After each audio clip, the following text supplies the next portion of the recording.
The Eastern Conference has a leader, but the pressure is real, and it is not on Detroit. It is on the Boston Celtics. While the Pistons try to protect the #1 seed after the trade deadline, the real question is how the Boston Celtics respond, how they counter, and which moves could shift the balance before the playoff eligibility deadline. This is where it gets serious. Hit the like button right now, subscribe to the channel, and press the hype button because what we are about to discuss could directly impact the Celtics' path to Banner 18. Detroit made a modest move at the deadline, still holds a lead of more than 5 games over the Boston Celtics. That margin mattered. It forces Boston to evaluate every possible upgrade on the market. The Celtics cannot afford to watch rivals reinforce their front court and wing depth while standing still, and 3 names are circulating in league conversations as potential targets that could quietly change the Eastern Conference: Kelly Olynyk, Jeremy Sochan, and Chris Middleton. Kelly Olynyk is not just a familiar face. He is a proven floor spacer who shot 44% from 3 during the 2024 to 2025 season with Toronto and remained above 38% after being moved. For a Boston Celtics team that values spacing around Jayson Tatum and Jaylen Brown,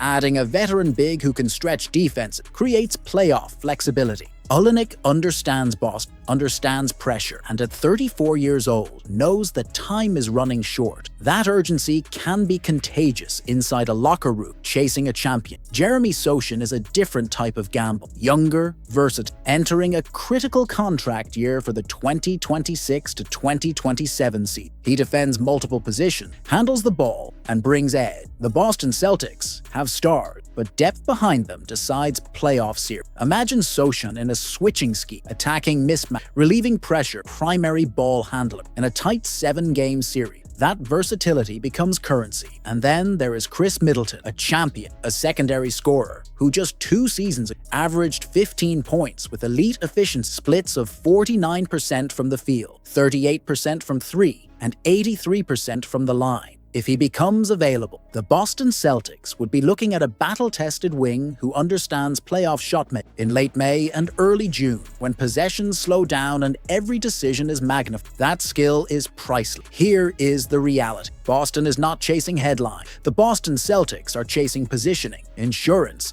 and one final push toward dominance in the East. Every move before the playoff eligibility deadline is about leverage, about control, about not allowing a 5-game gap to define the postseason narrative. And the biggest question now becomes urgent. If Kelly Olynyk, Jeremy Sochan, or Chris Middleton truly become attainable in the coming week, will the Boston Celtics strike first and reshape the Eastern Conference race? Or will they risk watching an opportunity slip away at the exact moment it matters most? The latest simulated draft has created noise around the league. It is the Boston Celtics, because in this projection, one name connected to a top 10 pick demands attention from Boston's front office: Jayson Tatum. In a recent 2026 mock draft, after a simulated lottery, Tatum appears as a top 10 selection. A 6'9", 230-pound forward, 23 years old on draft night, coming off a dominant college season and elevating his stock at Michigan after proving himself at UAB. Productive, physical, versatile. The type of profile that contenders monitor closely, especially teams like the Boston Celtics that think 2 steps ahead. Let me be clear. If Jayson Tatum is valued inside the top 10 in serious projection, the Boston Celtics have to evaluate what that means for their draft strategy. Boston is not drafting for development alone.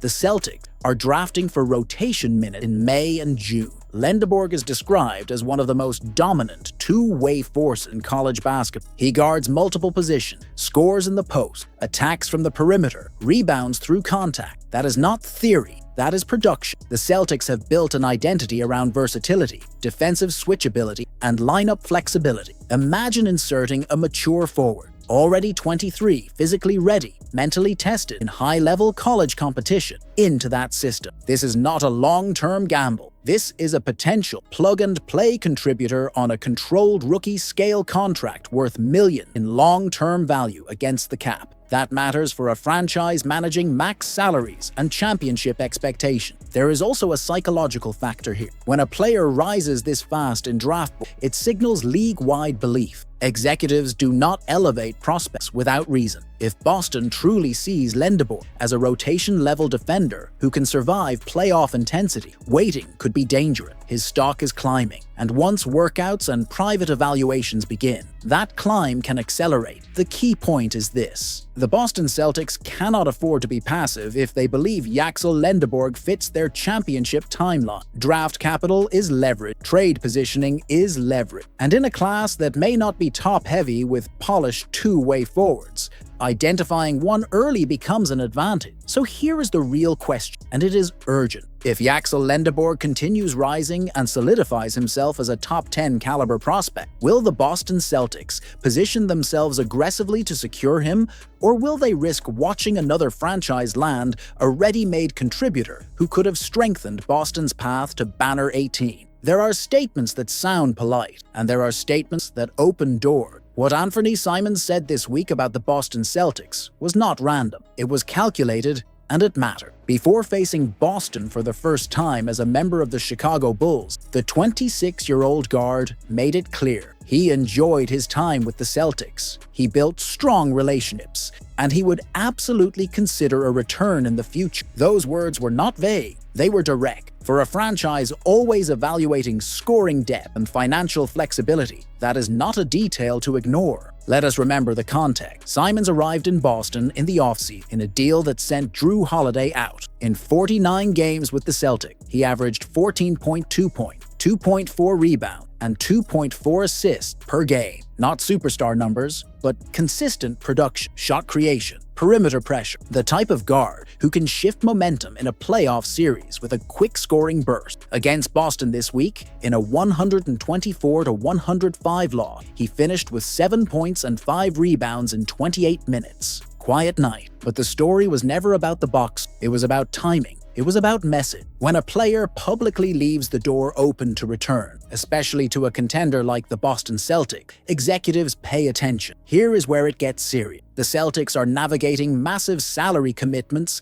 measured in tens of millions of dollars per season. They must balance championship urgency, cap precision, bringing back a player who already understands the system, the culture, and the expectations in Boston reduces risk. Simons is entering his prime. His offensive profile fits modern playoff basket, spacing, quick release, secondary creation behind elite wing. The question is not whether he likes Boston. He clearly does. The question is whether the Celtics view him strategic piece for the next title window. Because if Chicago retools, if contracts shift, if the market softens, an opportunity could emerge faster than expected. And here is the tension. The Eastern Conference is tightening. Margins are shrinking. One additional scoring guard in May can decide a series. One familiar face can swing a rotation. So I ask you directly, if the opportunity presents itself in the coming month, should the Boston Celtics aggressively pursue a reunion with Anthony Simons to strengthen their championship core? If you believe this is a move worth monitoring, like this video, subscribe to the channel and hit the hype button right now, because this situation may be developing faster than anyone in Boston wants to admit.